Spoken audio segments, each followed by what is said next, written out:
Hello, everybody. Hello, Mindset Entrepreneur video podcast fans. Thank you for joining us for another edition, and I'm here with my very special guest, Michelle Drolet, CEO of Towerwall. Not just Tower, Towerwall. Okay, I just want to make sure everybody knows that. And it's one word, too, is it not? It is one word, Okay, so yes. we just want to get that out there. Because by the end of this show, Michelle, there are going to be so many people trying to find your company, so we just want to make sure they know right from the beginning. Thank you. So, Michelle, I want to kind of start out by asking you, maybe who are some of your influencers? You know, to be a CEO of a major company and one that's grown a lot and thrived, who have been some of your influencers over the course of your career that have inspired you to do what you're doing? So my number one influencer would be my mother. Because she was a stay-at-home mom up until we were out of the house. My father was in the military, and so we moved. I went to 13 different schools. Wow. 3 of them my junior year in high school. Wow. And I still was the secretary of the class. But that's a small detail, but very cool, very cool. Okay. But she actually started a business when she was 48 years old, a custom home building business in Dallas, and became one of the top 10 builders in South Dallas by the time she was done. Wow. She was amazing, and she's a powerhouse. Wow. And she's a can-do kind of person, and that's what she's taught me. How awesome. What a role model and inspiration. It is. So I've got some bad news for audience. All of your fans, Michelle, watching that today, little do they know that you could have been leading the FBI. Like if you had really followed your dreams, tell us why you didn't pursue your dream of being in the FBI. Oh, I was so excited. I got that interview, and I had met my future husband around that same time, and I had to make a decision. Did I want to stay in Massachusetts or go in D.C. and go and have an interview? And I chose the first one, and I've been married 31 years and have 3 amazing. Wait a second, Michelle. So amazing daughters. The nerve of you. You could have helped our country, and you settled for your own personal passion and love. I'm helping our country right now. You are. Ironically, you're doing that anyway. I'm helping our country right now. So we knew, Michelle, you knew in one way or the other you were going to be helping the country. There we go. Absolutely. It's great, great. So, Michelle, I always like, when we have entrepreneurs on the show, I always like to kind of understand what was that pivotal moment or what was that interaction they had with a situation, with another human being that kind of shaped their path or direction. And I know you were working in Texas, and if you could just kind of share what happened and how that started to pave the way for where you are. Sure, absolutely. So I got transferred down to Texas with then I think she was about 9 months old. And so she and I commuted back and forth for almost 2 years. And one of my customers actually invited me out to lunch, which was kind of unusual. And so he said, you know what, Michelle, I really like working with you. I like your values. I like, your ethics. I like how you do business. And I'd like you to come work for me. And I was like, wow. And then he said, you know what, beyond that, I'd like to give you a percentage of the company because I want to move back to Canada and run my Canadian organization, and I want you to run our U.S. operation. And I was like, I don't know how to do that. And he said, no, I have faith in you. And that was 23 years ago. Fast forward, we made a deal that we were going to build it to $1 million, and did that, got sold. I got sold with it, unfortunately. But ended up buying it back in 1999, and we haven't stopped since then. All right, well, so wait a second, though. Here's the thing, Michelle. When you tell that story, here's what's going through my mind. We do a lot of training at MindsetGo around emotional intelligence and self-awareness and perception. Here you are being asked out to lunch by one of your customers who knows you and likes you, and not only ask you to work for them, but ask you to run their company. And have you ever stepped back and thought about what kind of vibe of what you must have given off for someone to trust you? That's not an accident. No, if you're demonstrating, as an entrepreneur, it's so much around integrity and values and demonstrating who you are. So have you ever stepped back and said, geez, I wonder what he noticed specifically, or maybe there was nothing and it's just who you've always been and how you've carried yourself, and he just picked up that vibe? I think there's a lot. I think God works in amazing ways to put people in your paths along the way to move and propel you forward. And I think that was part of it. my personality has always been a can-do person, and that's kind of stepping back. That's what I've taught our daughters, is you don't come with problems, you come with solutions. And that's who we are, and that's who I am, and that's how we run the organization. And that doesn't matter where I was in my career, I was always like that. Michelle, do you think it's helped you at all over the course of your career? You really have a unique blend, especially for an executive. You have a unique blend of knowledge and expertise, but also compassion and understanding. And I think certainly a lot of it's typically gender related to gender thing, but in your case, to have the blend of both of those things is not always normal for an executive. How has that helped you in terms of building relationships with customers and doing right by people? So this is funny. So we just have 2 new people that just started last year. And when they were going through the interview process, I said, we only have nice customers. We only have nice customers. And they're like, oh, come on, really?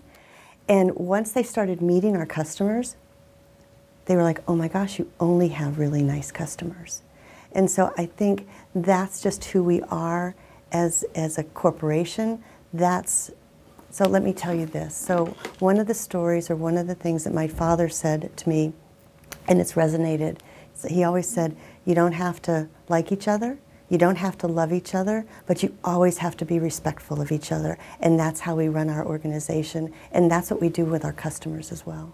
Does that answer your question? It does, it does. Well, and anytime I hear kind of where the influences come from, it also tells a lot, and certainly your parents were clearly huge influences for you. So Michelle, I want to go to what I care most about, when it comes to businesses, is how businesses differentiate themselves.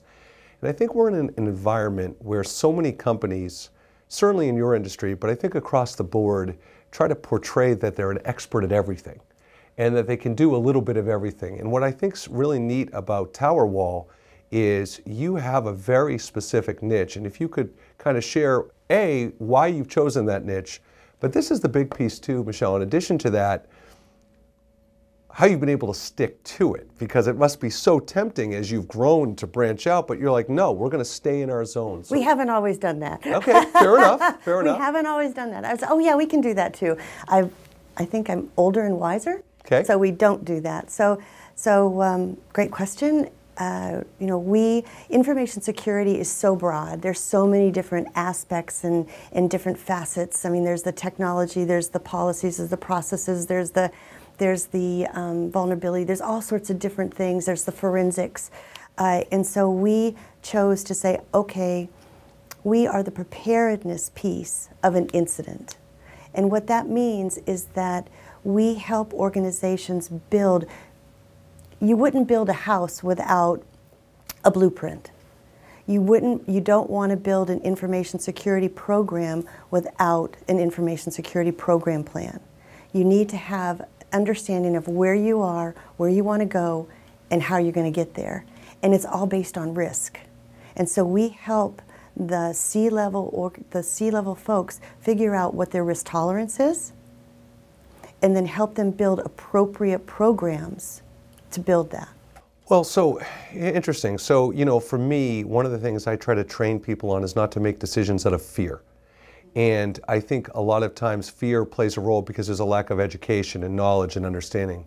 So if you're a CEO and you either have a cybersecurity solution or you don't, how do you kind of know, wait a minute, what do I really need? And not just panic and kind of follow the lead of others. How do you kind of educate so they understand what the need is? So different verticals have different needs, right? So you have Massachusetts has a regulation called the CMR 17.001. Okay. It's a privacy. Organizations that do business in Massachusetts, that have Massachusetts residents' information, are obligated to protect it. They're obligated to have a firewall. They're obligated to have antivirus. They're obligated to have anti-malware. They're obligated to encrypt their information. They're obligated to have user awareness programs, and they're obligated to actually build a WISP, which is a written information security program. Familiar with okay, that. so you have to have that doing business in Massachusetts. Regardless of your company size? Regardless of your company size. Wow.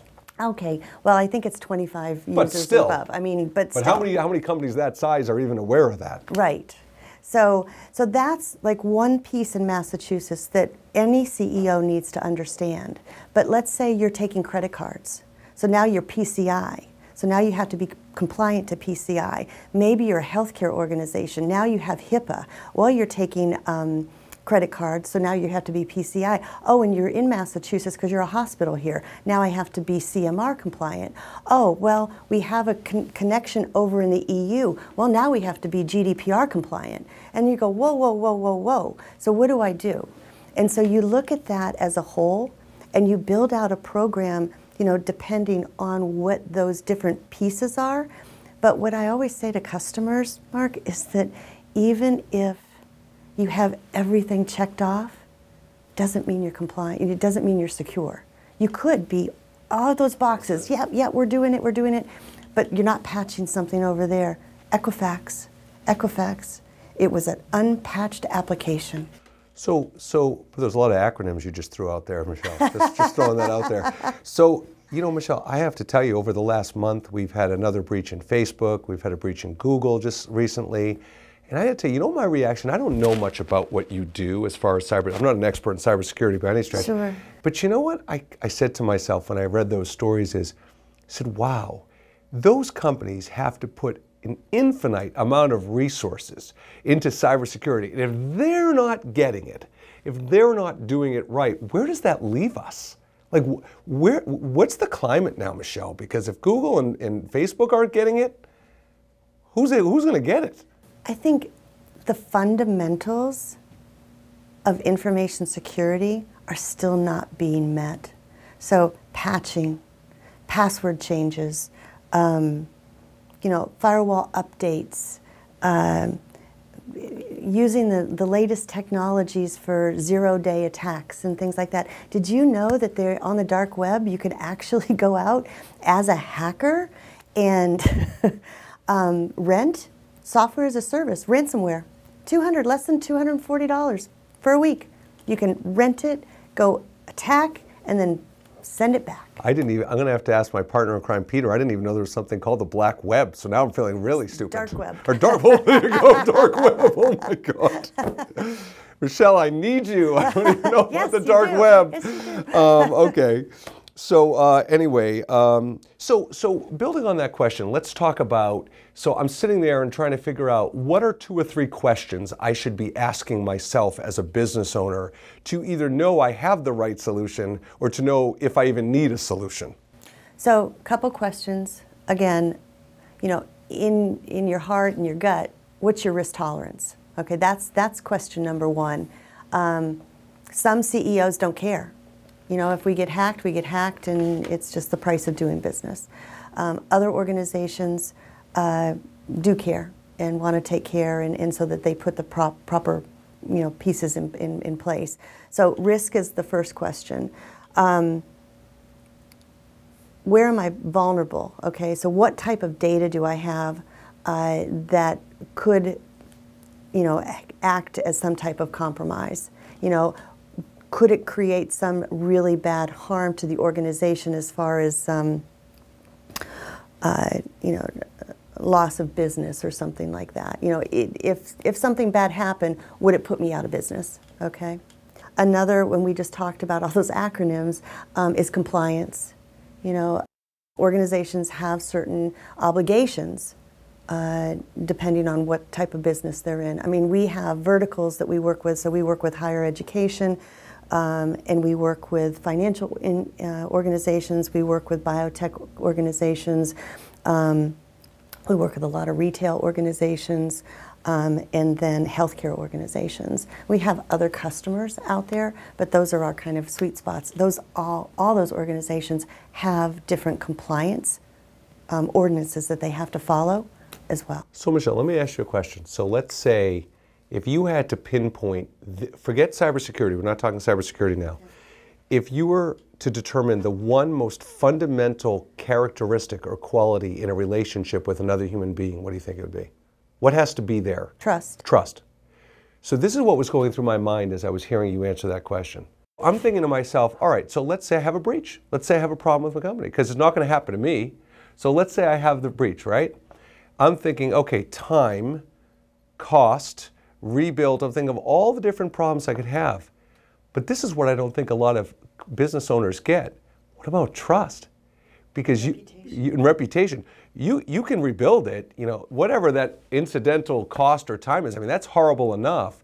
But how do you recover the trust in your customer base and the reputation? What is the cost of that? And I would imagine, and a lot of times when you're educating people on this, that has to be one of the major points you're making, I'm assuming. Absolutely. All right. So, Michelle, before we wrap, I want to talk about an inspirational story. For me, at the end of the day, we love helping people. We want to support and solve problems. But, as entrepreneurs, you want to enjoy what you do and be inspired by what you do. And you had some pretty challenging experiences last year. And I would love for you to inspire our audience and share what you went through and how you were able to overcome, because it's pretty amazing. So, with that said. Sure. I'll start out actually with, and I don't know if you can see this, but I have a bracelet on my hand that says Unstoppable. And that was given to me by a customer and a dear friend. Last year, I got up, I'm a big exerciser, so I got up off of a Bosu ball and the little bone in my ankle broke. I was in a boot, I was mobile, it was good. About 5 months later, I was coming out of a museum and I hit a step and I rolled my ankle and I broke both outside bones. So I have a 4.5-inch plate on one side and two 2.5-inch screws on the other side. At the same time, I had some kind of funky stuff on a mammogram. And so I had to go back in, but I couldn't because I was non-weight bearing from May 13th until August 17th. And as soon as I was able to walk, I was diagnosed with breast cancer. And so, through all of that, my team was absolutely amazing. I worked from home during the whole incident with my ankle, and then they continued to move our business forward as I went through the whole breast cancer. You don't know what people are going through and how horrific it is, but the outset, cancer-free, moving the business forward, and very blessed in every way. So, Michelle, thank you very much for letting me share that. Yeah, you are really one of the very quality individuals we've had on this show, and I have to say, Michelle's being really humble. Let me tell you what really happened with her ankles, because she's just being humble. She was trying to relive her FBI days and was chasing down some terrorists. And so she says she's on a Bosu ball and everything, but she was really chasing down terrorists to save the world. So just throwing that out there. No, Michelle, honestly, thank you so much for coming on the show today. It's really been a pleasure to get to know you and hear how you're helping companies. And I got to tell you, I think about what you do, and we didn't talk about it on the show, but there's got to be a lot of pressure. I mean, you have a lot of responsibility in the role you play for companies. So the fact that you embrace it and are warm to that challenge is pretty neat. Thank you so much. Thank you. So thank you for joining us for another edition of the Mindset Entrepreneur video podcast. I'm your host, Mark Altman. Thanks to Davideo Company for their tremendous job in producing these podcasts. Hope you have a wonderful day.